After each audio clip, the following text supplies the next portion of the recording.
Good evening, everyone. Happy 4th of July. Thank you for joining us tonight. I'm Bob Pompeani, and we are getting ready for another round of sound. It's the #1 Cochran Sports Showdown. Lots to get into, including marijuana usage at the wrong time. We'll talk about that. We're going to talk about some Steeler issues, but the #1 topic tonight on the #1 Cochran Sports Showdown will be the Pirates, who ended a long losing streak and a long win streak of the Brewers today, but they have a couple of guys on the All-Star team, and both could be traded soon, for all we know. Here to talk about it is your panel. We have Will Graves from the Associated Press, who's going to be on his way to the Olympics, and he's going to do a great job, as he always does, from the Associated Press. Down below him, it's Paul Zeise from the Pittsburgh Post-Gazette, and, of course, 93.7 The Fan. And the host of the Fan Morning Show, it's Colin Dunlap, just back from a nice trip with his son.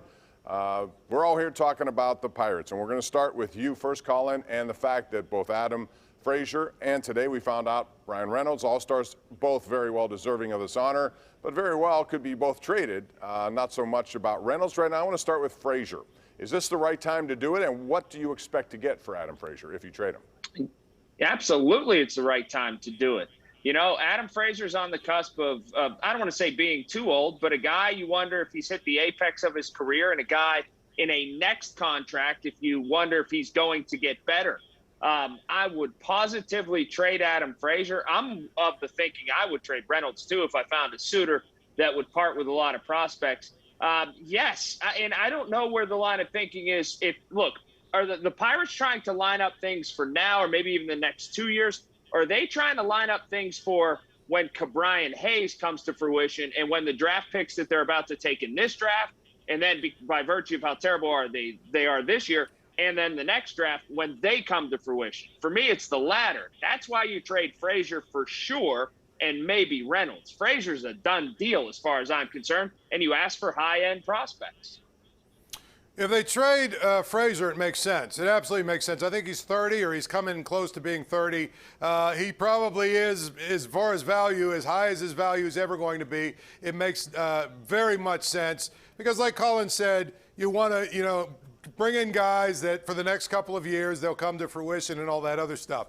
If they trade Reynolds, to me, they should just kind of close up shop, really. Forget about it. Just fold the franchise, because that would absolutely make no sense. First of all, he's only, 26 years old. Second of all, he's got, 3 or 4 more years of control. Yep. Whatever it is of control. I mean, if you're trading him, you're telling me that you don't think you're going to be a winner within 4 years. And here's the other thing. I think the likelihood of them getting a player that is a single-A prospect who's going to be better than Brian Reynolds 3 or 4 years from now is basically almost nothing. And so if you really want to show your fans you're serious about trying to compete and really be good 4 or 5 years from now, I would say try and do one of those deals. I mean, he might say no. But try and do one of those deals you did with McCutchen, that you did with Starling Marte, where you buy out some of his years, maybe get, a couple of extra years of his free agency, and you keep him here as one of the foundations of whatever the new Pirates are going to look like 2 years from now. I mean, look, let's not get carried away on Frazier. I mean, look, he's having a great year, and credit to him. He's a career 280 hitter. He's a good glove, but he's a Gold Glove winner, but he's not a guy that's going to hit 25 home runs. All right, so let's not overestimate what the return is going to be. I think I would, it's probably a good thing that the trade deadline is after the draft, because what I think is where they go in the draft, especially the top end, tells you what Ben Sherrington's idea of where they're at, where their window is in terms of contention. If they get one of the young shortstop, if they get the 18-year-old kids, that's telling you 4 to 5 years, right? So you might as well flip Frazier for guys that might be here in 3 to 4 years, right? Whereas if they go for one of the college guys, if they go for Leiter or Rocker, heck, I mean, I'm sure David Bednar Will Bednar, I'm sure he would at least sell some tickets maybe in a couple years. Then maybe you go with a guy that maybe is a little closer to major leagues. But let's not get carried away with the idea that Adam Frazier is going to be the guy in a trade that's going to give them the chips they need to kind of get over the top in 2024. Yeah, and I think a lot of it also depends on who will be your trade partners. If Adam Frazier doesn't have a role on a lot of teams, there are only a couple going for him, you may not get the return you want. I got to go to another topic here, Colin, and I want to get to the draft. You mentioned it. So Jack Leiter, reports out of Boston today indicate he really doesn't want to come to Pittsburgh. He'd rather be taken by the Red Sox, although they draft 4th. And the strategy the Pirates apparently are going to employ is quantity over quality, or at least more people. You may not get the best guy. Is this the right thing to do? No. The right thing to do is take the best player and one in which that you feel has the best opportunity to change the direction of your franchise. A lot of people will come down on me for that. They'll say, if you can get one guy rated at, say, 89, and that leaves you an opportunity to get two guys rated at 84 thereafter, doesn't that help with draft slotting, whatever? It's fine. That's the way you think. The way I think is this. You have to take a shot, and you may swing and miss, at taking the absolute best player and hope that he can become a generational talent. If you have 1-1 and you're not in it to take the best guy in the draft, what are you doing it for? What are you doing it for? I get a kick out of the way that the Pirates are covered by some of these people who, especially some of these, but some of these younger people who think that there's some magical thing that Ben Cherington and before him Neil Huntington is saying about, well, we're going to go under slot and this and that. I read a tweet from somebody, I forget who it was going on and on about how, boy, it looks like the strategies, they're going to try and get a lot of good players in the draft.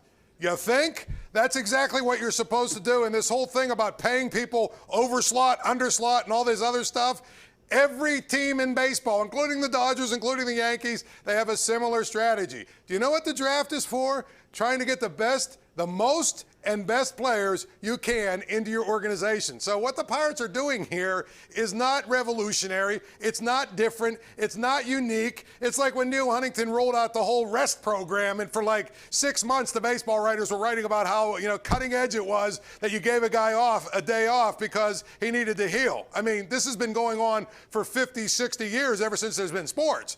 It's the same thing with his draft thing. Pick the best players you're going to pick, which is what they're going to do, and you got a certain amount of money to pay them, and pay them. But Sherrington's whole MO since he took over is we need to replenish the farm system, right? The whole thing. So if somebody comes to him and says, hey, if they're not sold on who their number one guy is, and somebody that's 5th, 6th, 7th says, hey, we'll give you our spot and two more, I think Ben thinks more of a strength in numbers thing. I don't know. Look, I'm not a draft guru. I can't tell you the difference between all these different high school kids. That means I don't see a generational talent. I see more likely that a Daniel Moscos is in this group than, a Garrett Cole.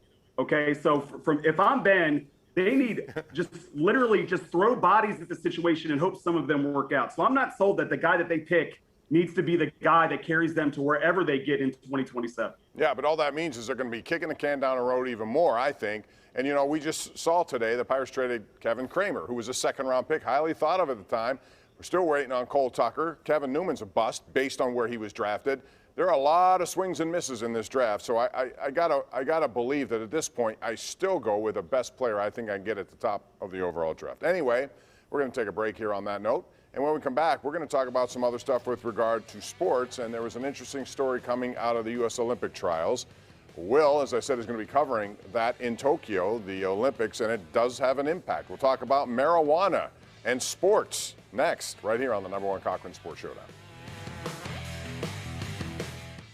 The #1 Cochran Sports Showdown is brought to you by #1 Cochran, Go One Better, and by Highmark Blue Cross Blue Shield. Have a greater hand in your health.